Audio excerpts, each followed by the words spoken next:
Welcome to the Space Marketing Podcast, where we look at marketing principles, strategies, and tactics through the lens of space. Information relating to our discussion today and links to the video version can be found in the episode show notes on spacemarketingpodcast.com. Please like and follow the podcast. It will help us get the word out about space. Hi, I am your host, Izzy House, and it is my pleasure to introduce you to the space industry through the lens of marketing. We have a very special guest tonight that is celebrating a momentous event. The first year of the pandemic, we saw many conferences go to a virtual platform. I had the privilege of watching the historic signing of the Artemis Accords live at the 2020 International Astronautical Congress. It was an amazing moment. There is another historic moment that happened just last week. I am very honored to have Ambassador Ivonne Baki, known for her time as the Ecuadorian Minister of Industries and Productivity and as the President of the Andean Parliament. She is Ecuador's former ambassador to Qatar and is the current ambassador to the United States. Welcome, Ambassador Baki. How are you doing today? Thank you. It's a pleasure to be here. So happy to be with you, Izzy. Thank you so much, Izzy. Your country just had a momentous occasion last week. Tell us about it. Well, yes, it was an amazing and historic week where we announced on the same day, in the morning, the Artemis Accords agreement, and in the evening, the debt swap for environment, the blue bonds for the Galapagos, which is the largest in history of humanity. So yes, Ecuador is now known as a reference in the region by signing the Artemis Accords, and we send a powerful message to the international community that the Ecuadorian government is committed to reach cutting-edge efforts in the technology, and that it is open for the innovation, investment, and workforce development to promote sustainable growth, while open to international collaboration to help solve humanity's greatest challenges.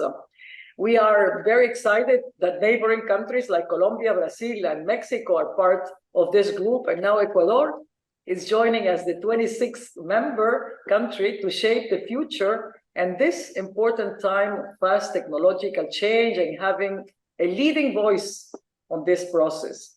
Ecuador is a country that has led important technological breakthroughs in transportation throughout history. Sail navigation was common in the last 4,000 years, allowing commerce to flourish on the Pacific coast of Latin America. And shipbuilding was an important industry brought with the highest technological standards by the Spanish during the colonial times that allowed the construction of the most advanced galleons.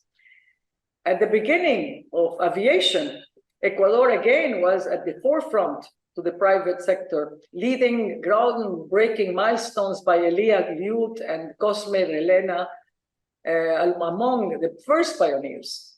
And these successes have been so unique because of Ecuador's geographical position of the center of the world. In the new space age, our location gives a comparative advantage in accessing space. The importance of developing a private spaceport in Ecuador for horizontal and for vertical launches, where we aim to serve the Latin American market with affordable access to space, will be a milestone for the region. And the use of space technology is a fundamental tool, especially for climate change, communications, food security, and the reduction of poverty, since it basically helps each one of the United Nations Sustainable Development Goals. And signing the Artemis Accords with NASA will promote closer ties with the United States government and the private space industry, besides all the other trade, commercial, security, environment, and other agreements that we have as a priority and are still advancing. And there are going to be links in the show notes to the Artemis Accords if you would like to read them. It's a very simple but powerful document. Mm-hmm. A question: what does this occasion mean for the citizens of Ecuador? The Embassy of Ecuador has been supportive of local efforts that promote inclusion and education with students in Ecuador. With the Guayaquil Space Society, we participated in a downlink to the International Space Station where students from Guayaquil, Houston, and Scotland talked to astronauts live. And the leaders of all the three communities participated, discussing the importance of education and science. The Milo Space Science Institute from Arizona State University has visited us twice to show their commitment to invest in the future of workforce development, having selected Ecuador as the pilot program for Latin America.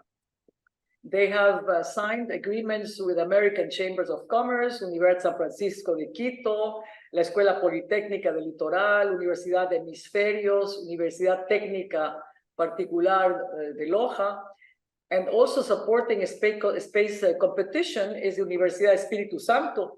They have also visited other universities and local governments, institutions like the CENESID, to discuss their benefits for all Ecuadorian students. Now, in the time for a wider discussion across, it is a time for to talk about the society, about the role that Ecuador can play and how other actors like the private sector can benefit from the students with knowledge of the most advanced technology and apply it directly to their businesses. Well, during the Apollo program in the 1960s, NASA educated the American people about space travel and won their support.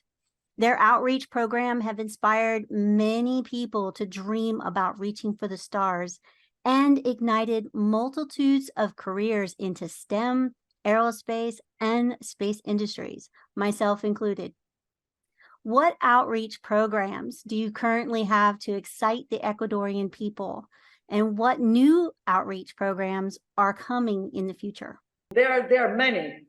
For example, Centro Ecuatoriano Norteamericano, CEN, for the last 2 years has developed a STEM program for girls focused on space. This has been sponsored through grants from the US Consulate.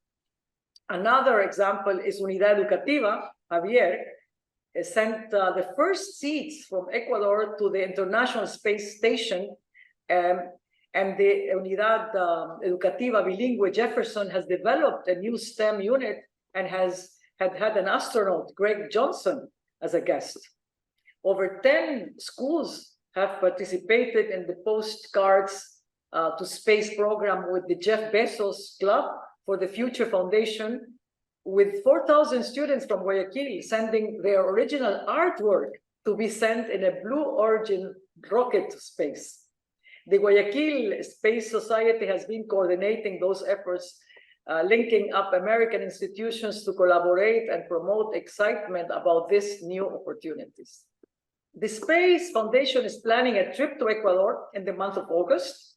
I must say they have the best educational program for space STEAM for K-12. We support collaboration between American institutions and their Ecuadorian counterparts in implementing new programs that will benefit the young students to get excited about science through space. This will help students to commit to graduate high school and to consider attending the university as a viable option for their personal development. Yeah, signing the Artemis Accords is just the latest step in the space economy, but it's not the first step. Ecuador was a valuable part of the communication network for the Apollo program. The Cotopaxi station began its operations in 1958 as an agency NASA for observation and monitoring during the course of satellites and the space vehicles. It has been developing the space industry for over the past years with plans for a spaceport, which you talked about earlier, in the city of Guayaquil, and is a member of the Global Spaceport Alliance. But this is a very clear message that Ecuador is committed to the development of the future. You had mentioned the Space Foundation coming down. Well, according to their space report for 2022, the global space economy is worth $469 billion, with expected growth to be 1 to 3 trillion by 2040. What are some space sectors that Ecuador plans to develop? There is a need for wider discussion to include all actors from society to develop a national strategy that will create a roadmap for success. Space technology can help Ecuador in improving its productivity across all of its top exports, including industries like bananas, shrimp, cocoa, roses, fresh fruits, vegetables that represent the bulk of exports. Space can be a leading factor towards development as we consider a post-oil future that can create the right opportunities for a clean economy and for scientific research. And where do you see the space industry in the next 10 to 20 years, which, that seems like a long way off, but for space, that's just right around the corner. So where do you see it going? I think we have to build the right conditions so that Ecuador can be a hub for Latin America. We have the potential to be a key partner of the global space supply chain. Thinking of supporting launch capabilities with a spaceport, communications to LEO, low Earth orbit, and the moon missions with all the data that is generated opens up the doors for us. Then the question is, how are things manufactured in space going to return to Earth? That is another opportunity where Ecuador can contribute and redistribute that cargo around the world. We have to find the right commercial opportunities with space technology in the context of what we do best and where we have a competitive advantage. What thoughts do you want to leave our audience with today? What do you want them to think about as they go on about their day? I would like to say that we are living in a moment where everything is in space. With the rapid development of technologies that is moving faster than we think, the need for global efforts is very important for taking advantage of the space and technology in a positive way for the benefit of humanity. I am very proud and happy, as I told you, to know that after Apollo, Artemis is sending the first woman to space. Next year around the moon, and in 2025 to the moon. And I would like to be there too. But let's hope we don't contaminate our space as we did our Earth. Because this is very exciting. Very exciting. It is the most, for me, I was excited when they came to visit me. And Juan Carlos was with me all the time when they came, and how we were trying to make it as quickly as possible, because it was something that I care very much about, especially about, as I told you, the space for me is it's freedom and it's wonderful and it's unique. But to make Ecuador, that I always thought since I was a child, and my children think that it's the place to send the space, the spaceship to the moon or Mars, where it's going to be the future now. And because of geographical position. So to make this a reality, it was amazing. That's why I said that day, I would have two things that were unique in my heart. The one of the Artemis and the one of the Galapagos. So it was perfect to have them both in the same day, signing and announcing both in the same day. Yes, absolutely. And maybe come down to Ecuador for a launch. And to Ecuador for the Galapagos. Yes. And for the launching. Yes. Let's do it quickly. Let's do it as quickly as possible so we can do it together and be there when the woman goes to the space. Oh, that would be awesome. Let's work on that. That would be fantastic. Yes. Okay. All right. Well, you have a wonderful evening, and it was an absolute pleasure to meet with you and share this exciting moment for you. The same here, Izzy. Thank you so much. A very special thanks to Ambassador Baki for sharing Ecuador's journey to space. Be sure to check out the links listed in today's show notes. Please like and subscribe to the Space Marketing Podcast to help get the word out about space. I hope that you find this podcast useful for your journey as you reach for the stars.